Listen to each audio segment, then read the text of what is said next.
અમદાવાદના મોટેરા વિસ્તારમાં આજે ભારે હોબાળો અને તંગદિલીનો માહોલ જોવા મળ્યો હતો। આશારામ આશ્રમ નજીક આવેલા મોટેરા જૂના ગામમાં અમદાવાદ મ્યુનિસિપલ કોર્પોરેશન દ્વારા ગેરકાયદેસર બાંધકામના ભાગોને તોડવાની કાર્યવાહી હાથ ધરવામાં આવતા સ્થાનિકો અને તંત્ર વચ્ચે સામસામેની સ્થિતિ સર્જાઈ હતી।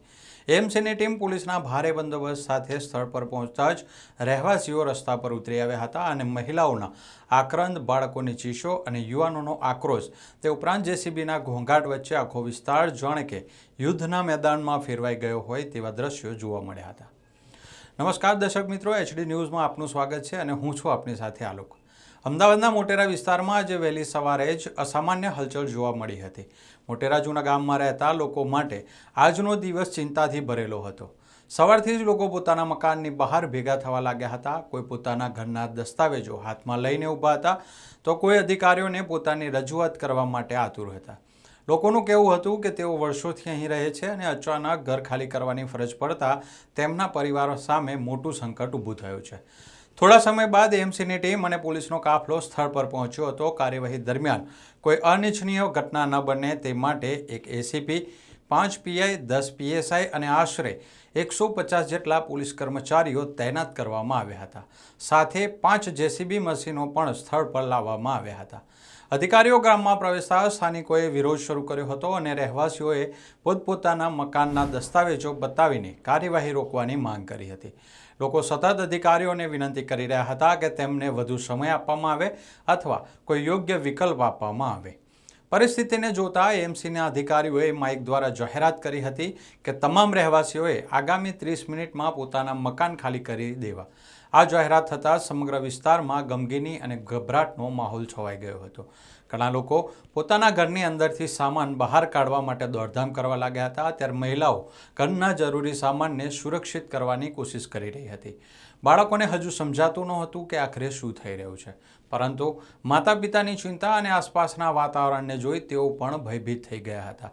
30 મિનિટનો સમય પૂર્ણ થતાં જ જેસીબી મશીનો આગળ વધ્યા હતા। જેસીબીની ગર્જના સાથે જ લોકોમાં ભારે નારાજગી અને આક્રોશ ફાટી નીકળ્યો હતો। કેટલાક લોકોએ વિરોધના નારા લગાવ્યા હતા તો કેટલાક લોકો રડતા રડતા પોતાના ઘરની સામે ઊભા રહી ગયા હતા। ત્યારબાદ ડિમોલેશનની કાર્યવાહી શરૂ થઈ હતી।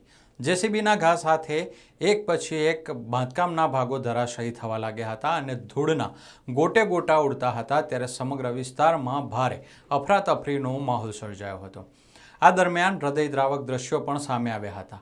મહિલાઓ પોતાના ઘરની સામે બેસીને આક્રંદ કરી રહી હતી, બાળકો સતત રડી રહ્યા હતા। અનેક પરિવારો માટે આ માત્ર દિવાલો કે છત તૂટવાની ઘટના નહોતી, પરંતુ વર્ષોથી બનાવેલા આશિયાનાને પોતાની આંખો સામે તૂટી પડતું જોવાની પીડા હતી। વિરોધ વચ્ચે એક યુવકે આત્મવિલોપનની ચીમકી ઉચ્ચારી હતી। તેણે જાહેરમાં કહ્યું હતું કે જો તે કોઈ ગંભીર પગલું ભરશે તો તેની જવાબદારી સંબંધિત અધિકારીઓની રહેશે। પરિસ્થિતિ વધુ ગંભીર ન બને તે માટે પોલીસે તરત જ યુવકની અટકાયત કરી હતી। યુવકની અટકાયત થતાં સ્થળ પર વધુ હોબાળો મચી ગયો હતો। આ સમગ્ર ઘટનાક્રમ દરમિયાન એક યુવતીનો વિડીયો પણ ભારે ચર્ચામાં રહ્યો હતો। રડતા રડતા તેણે જણાવ્યું હતું કે તેના ઘરે માત્ર 6 મહિનાનું બાળક છે। ઘર તૂટી જશે તો બાળકને લઈને ક્યાં જવું અને કેવી રીતે રહેવું તે સૌથી મોટો પ્રશ્ન છે। યુવતીની વ્યથા સાંભળીને આસપાસના લોકો પણ ભાવુક બની ગયા હતા। સ્થાનિકોના જણાવ્યા મુજબ ચોમાસું નજીક આવી રહ્યું છે, ત્યારે બાળકોની શાળાઓ પણ શરૂ થવાની છે અને આવી સ્થિતિમાં ઘર ગુમાવવું તેમના માટે સૌથી મોટી મુશ્કેલી બની ગયું છે। અનેક પરિવારો ભવિષ્યને લઈને ચિંતિત જોવા મળ્યા હતા, ત્યારે સમગ્ર કાર્યવાહી દરમિયાન પોલીસ અને એએમસીના અધિકારીઓ સતત સ્થિતિ પર નજર રાખી રહ્યા હતા। તણાવપૂર્ણ વાતાવરણ વચ્ચે પણ કાર્યવાહી ચાલુ રાખવામાં આવી હતી। મોટેરા જૂના ગામમાં આજે જે દ્રશ્યો જોવા મળ્યા તે માત્ર ડિમોલેશનની કાર્યવાહી સુધી મર્યાદિત નહોતા। એક તરફ કાયદો અને નિયમોનું પાલન કરાવવાની સરકારી કાર્યવાહી હતી, જ્યારે બીજી તરફ પોતાના ઘરને બચાવવા માટે સંઘર્ષ કરતા પરિવારોની પીડા હતી। અમદાવાદના મોટેરામાંથી સામે આવેલી આ તસવીરો હવે શહેરભરમાં ચર્ચાનો વિષય બની છે।